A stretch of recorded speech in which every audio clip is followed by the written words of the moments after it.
안녕하세요. 공병원 교수입니다. 이번에는 1990년대의 세계화, 광고의 변화에 대해서 살펴보도록 하겠습니다.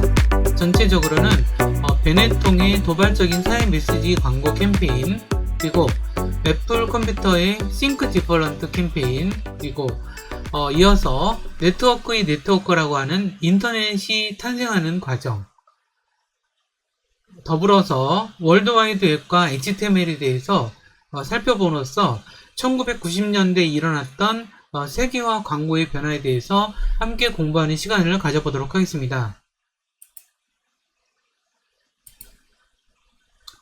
먼저 베네통이라는 기업은 이제 되게 1990년대 초반부터 아주 도발적이고 충격적인 사진들을 고속도로 빌보드나 잡지 광고 등에 사용하게 됩니다.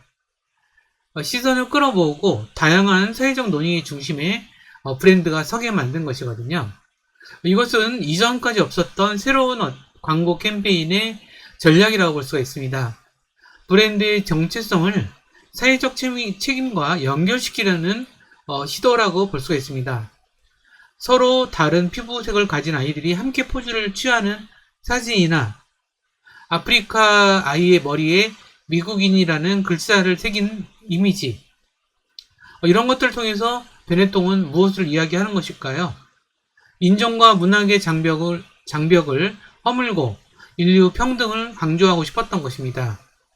이러한 메시지에 브랜드 이미지를 결합시켰던 것이라고 볼 수 있죠. 1990년에는 베네통은 죽음을 앞둔 에이즈 환자 데이비드 커비가 가족의 품에 안긴 사진을 광고에 사용합니다. 그리고 얼룩진 보스니아 병사의 군복, 그리고 흑인, 백인, 황인이라는 제목이 달린 별로 다르지 않은 세 개의 심장, 흑인 여성이 몸에 안겨 젖을 먹는 백인 아이, 걸프전으로 인해서 오염된 바다에서 기름에 흠뻑 젖은 물새, 연인처럼 키스하는 신부와 수녀, 마피아에게 살해된 어린아이 등 이 모든 것들의 광고에는 아무런 카피가 없습니다. 베네통의 통합된 색깔들이라는 로고만 담겨 있습니다. 그러면 1990년과 91년에 있었던 베네통의 광고를 이렇게 볼 수가 있죠. 맨 먼저 광고는 그 백인과 그 다음에 흑인, 그 다음에 그 사이에 황인이 같이 있는 그런 그 사진이라고 볼 수 있죠. 이걸 통해서 베네통은 어떤 것을 이야기하는 것일까요? 사실 인종차별이라는 것은 전 세계적으로 거쳐서 광범하게 존재하는 그러한 차별적인 그 시각이라고 볼 수가 있습니다. 이 시각을 넘어서는 것이 우리 시대에 되게 중요한 과제임에도 불구하고 사실 쉽지 않은 과제라는 것을 누구나 알 수 있죠. 하지만 이것을 뛰어넘어야만 전 세계적인 갈등과 또는 이제 지역적인 갈등도 해결할 수 있다는 그런 사회적 메시지를 가지고 있고요. 오른쪽에는 신부와 수녀와 키스하는 그런 사진을 통해서 이러한 그 금기시된 영역에 대해서 이야기를 하고 있다라고 볼 수가 있는 것 같아요.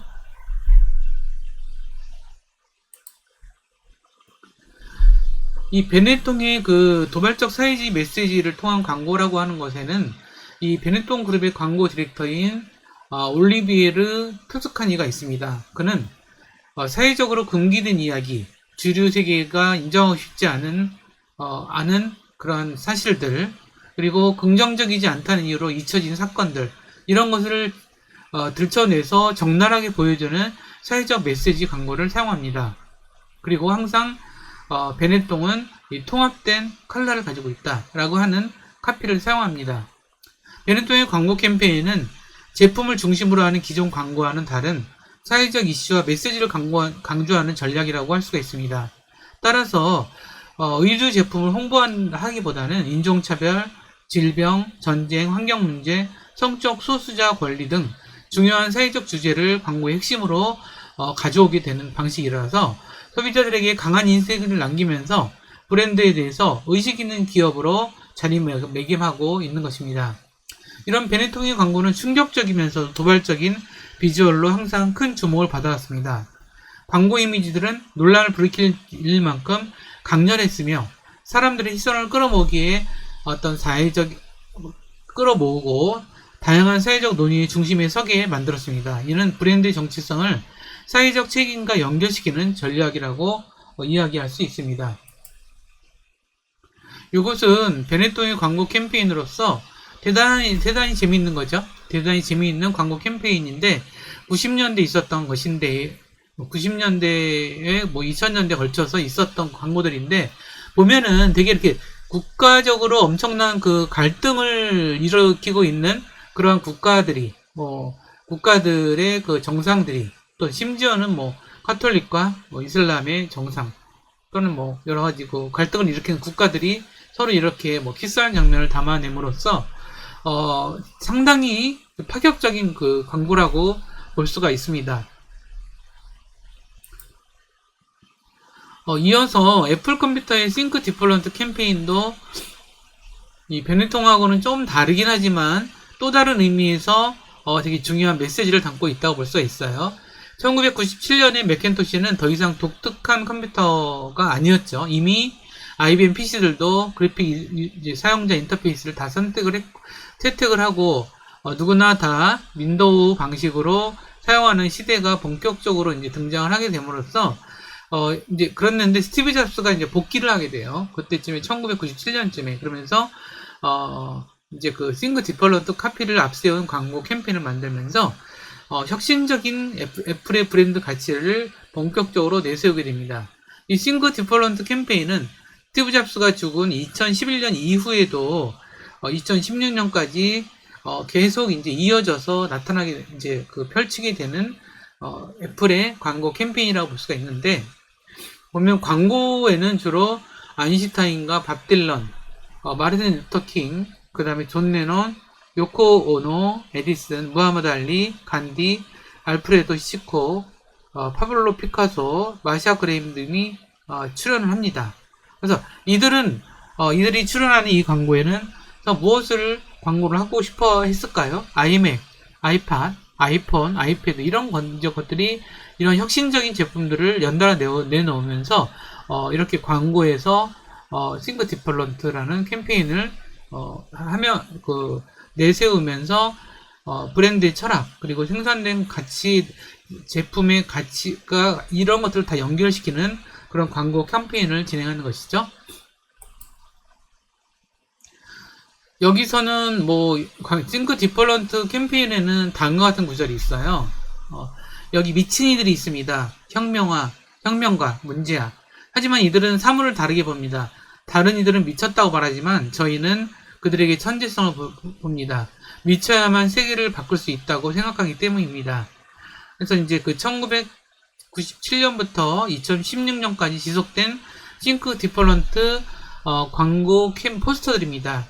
이걸 보고 있자면 사실 이분들은 어땠나요? 다들 이제 여기 있는 분 한 분이 그야말로 기존의 세계와는 다른 세상을 꿈꿨고 자기 삶에서 그런 것들을 계속 이뤄내려고 했고 그런 것들에 대한 어떤 되게 혁명적 성과를 보였던 사람들이죠.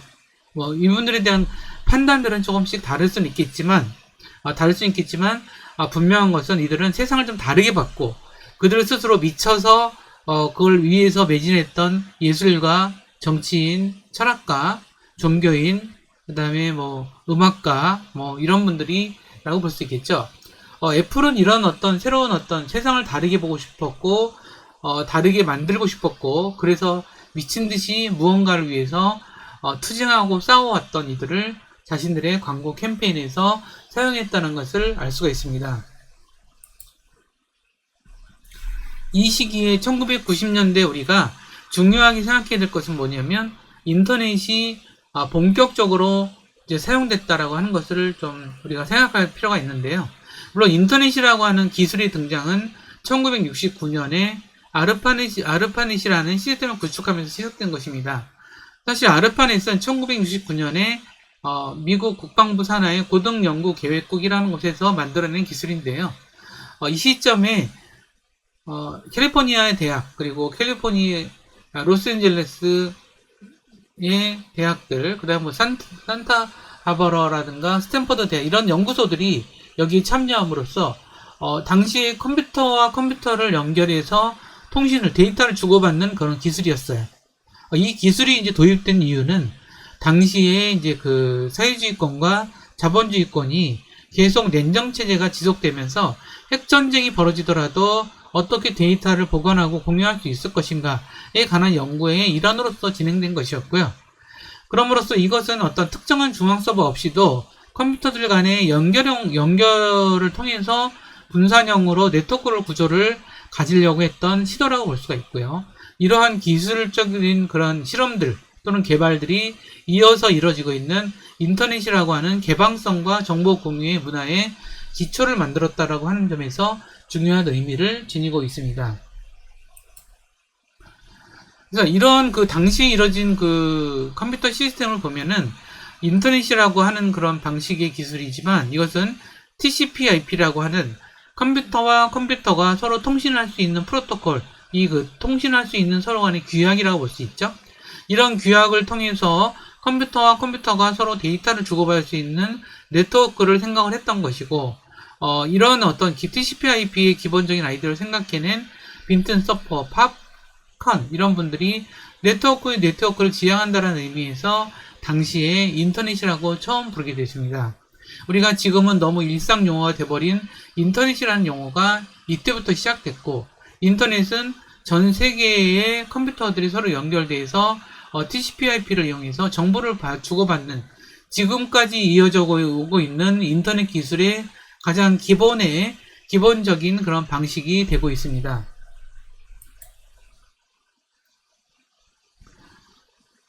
또한 인터넷으로 연결되는 당시에는 데이터를 주고받을 뿐이었지만 당시에 그 인터넷을 통해서 문서를 주고받을 수 있는 방식이 개발되는데 이것은 월드와이드 웹이라고 하는 우리 웹 또는 월드와이드 웹이라고 부르는 이런 방식들이 1980년대 말부터 시작됩니다.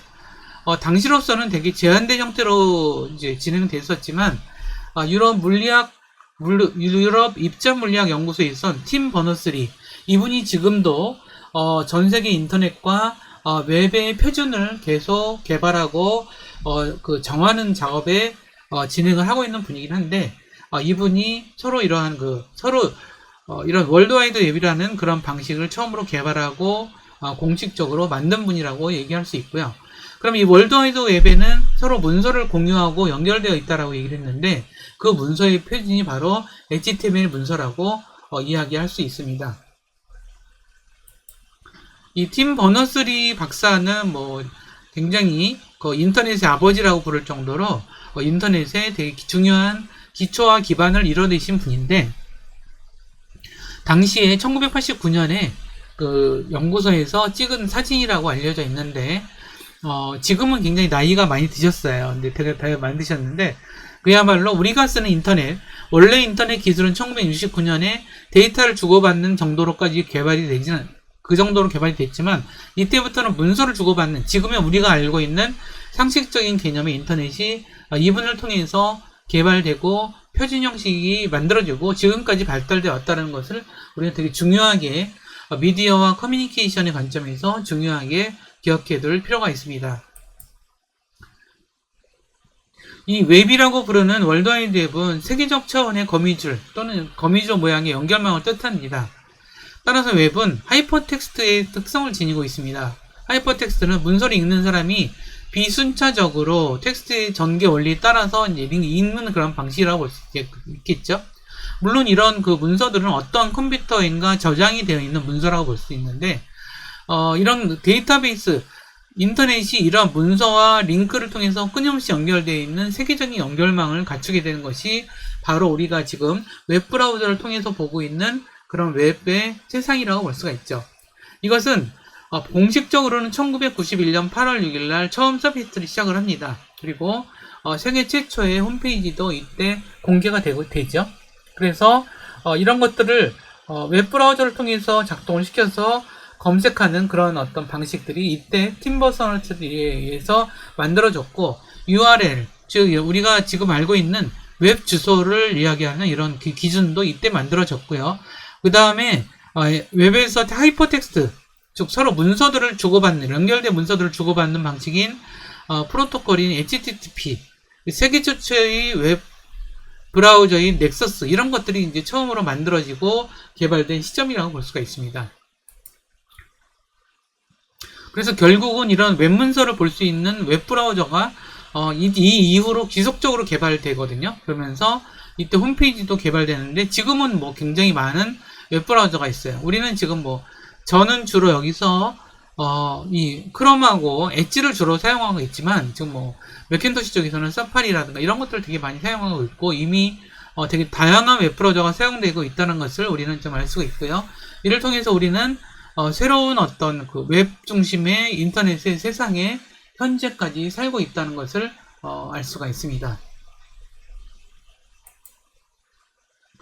결국은 팀 버너스리가 개발한 월드와이드 웹 브라우저는 텍스트만으로 이루어진 그런 문서를 보여줄 수밖에 없었는데, 이후에 계속 개발이 더 되면서 그래픽 기반의 웹 브라우저인 모자이크가 등장을 하게 됩니다. 사실 이제 그 팀 버너스리가 처음에 웹 브라우저를 개발했지만, 이것은 텍스트 기반의 웹 브라우저이었지만, 이제 그 모자이크가 등장함으로써 당시로서는 굉장히 혁신적이었거든요. 이제 국내에서도 1990년대 중반, 1995년, 6년쯤에 엄청난 속도로 인터넷이 이제 확산이 되기 시작을 하거든요. 그렇게 되면서, 그런데 그 시점에는 모자이크라고 하는 웹브라우저가 등장하면서 이제 이렇게 퍼졌던 것으로 우리가 좀 알 수가 있고요. 이 모자이크는 당시에 1993년에 미국의 일리노이드 대학교 NCSA 연구소의 대학생이던 마크 앤드리슨과 에릭 비바가 공동으로 개발을 하게 됩니다. 모자이크는 이미지를 표시할 수 있다는 것 때문에 당시에 어떤 최초의 그래픽 웹 브라우저라고 볼 수가 있고요. 결국 이 이미지를 표현할 수 있다는 것 때문에 폭발적인 반응이 있었고요. 그래서 이들이 넷스케이프라는 회사를 설립하게 됩니다. 그리고 현재까지 넷스케이프 내비게이터 웹 브라우저를 개발하고 있고요. 현재도 물론 이제 많이 사용을 하고 있지 않지만, 당시에는 90% 정도의 시장 점유율을 차지할 정도로 굉장히 성공한 사례라고 볼 수가 있습니다. 다시 정리해서 이제 말씀을 드리면, HTML에서 사용하는 명령어를 태그라고 하거든요. 우리가 이제 일반적인 그 텍스트 문서들에다가 태그를 붙여서 HTML이라고 하는 그런 문서를 만들게 되고, 이것은 태그는 이제 꺽쇠가루를 사용한 그런 태그 방식인데, 이번 방식을 통해서 만들어진 HTML 문서를 우리는 인터넷에서 볼 수가 있습니다.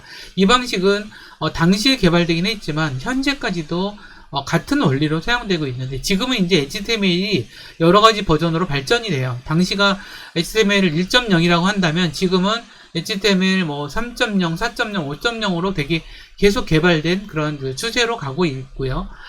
그래서 이걸 마크업 언어 랭귀지라고도 얘기를 하는데, 마크업 언어라고 얘기를 하거든요. 그래서 이제 그 꺽쇠로 이루어진 태그를 중심으로 한 언어인데, 지금은 이제 여러 가지 방식으로 발전이 되면서 문서가 어떤 구조나 여러 가지 내용의 특성들을 나타내는 방식으로 발전을 해들어가고 있습니다.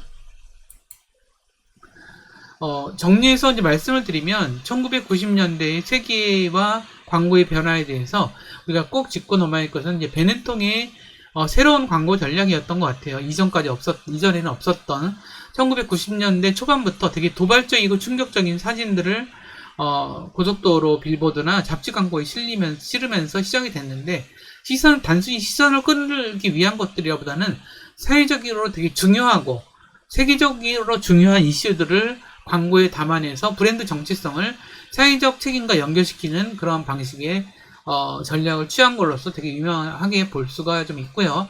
또한 애플 광고 싱크 디플런트는 되게 자신들이 개발해낸 지속적인 그 혁신적인 제품, 아이폰, 아이패드 이런 기타의 여러 가지 혁신 제품을 내놓으면서 이것을 싱크 디플런트, 어떤 새롭게 생각했던, 그러니까 세상을 달리 보고 그다음에 새로운 것들을 이뤄내고 미친 듯이 무엇인가를 해냈던 그 사람들을 광고에 등장시킴으로써 브랜드 철학과 이런 것들을 연결시키는 그런 방식으로 진행됐다라는 것을 되게 중요하게 우리가 생각할 필요가 있는 내용이라고 볼 수가 있고요. 그 다음에 이 시대에 우리가 중요하게 기억해 둘 것은 1969년에 개발된 인터넷이 어떤 월드와이드 웹이라는 방식을 통해서 HTML 방식을 통해서 볼 수 있는 방식으로 됨으로써 전 세계가 그 웹브라우저를 통해서 누구나 인터넷을 사용할 수 있는 시대가 드디어 열렸고, 이 이후에 미디어와 사용자 환경에서 아주 혁명적인 변화를 가져온 그런 변화가 이때 1990년대에 이뤄졌다라는 것을 중요하게 기억을 해두면서 오늘의 저와 함께하는 공부의 내용을 여기서 마무리하도록 하겠습니다. 그럼 다음 시간에 또 즐겁고 행복한 그런 수업이 되기를 바라면서 여기서 마무리하도록 하겠습니다. 감사합니다.